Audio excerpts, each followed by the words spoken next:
অদ্বৈত প্রকটীকৃত নরহরিকৃষ্ণ স্বরূপপ্রিয় নিত্যানন্দ সক সনাতনবতী শ্রীরূপহিত কীর্তন লক্ষ্মী প্রাণপতি গদাধর রসল্লাসী জগন্নাথ সাঙ্গ পাঙ্গ সপার্শ্বদ সদয়তাঙ্গ দেব শচীনন্দন। প্রাচীন ভজন কুটিরে জগন্নাথ বাবা বৃন্দাবন থেকে আসছেন নবদ্বীপে। কে নিয়ে আসছে? নিয়ে আসছে তার শিষ্য বিহারী। অনেক বৃদ্ধ কিছু তো শরীরটা হালকা গেছে, একটা ঝুড়ির উপরে বসিয়ে মাথায় করে নিয়ে আসছেন। বন জঙ্গলের পথে আসছেন, হেঁটে হেঁটে আসছেন, তো প্রতিমধ্যে কত সিংহ বাঘ ভালুক তখনকার দিনে। তা বলছেন, গুরুদেব বলছেন শিষ্য বিহারীকে, বিহারী তোর ভয় করছে না?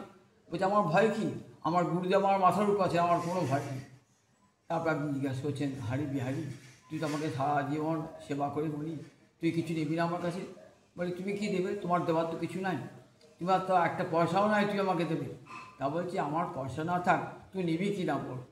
তা বললে তুমি কি দেবে, তুমি কিছুই দিতে পারবে না। বলে দেখ আমার কাছে কিছু না থাকলো, দেখ তোকে আমি রাশি রাশি টাকা দিতে পারি, তোমার কাছে একটা পয়সা নাই, তুমি রাশি রাশি টাকা দেবে? বলে হ্যাঁ, আমি গৌরহরিকে বলবো তোকে কাল কি এক গাড়ি টাকা দিয়ে যাবে।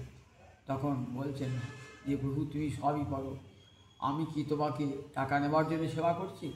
আমাকে এই আশীর্বাদ করো, আমি যুগ যুগ ধরে যেন তোমাকে মাথায় করে বহন করতে পারি।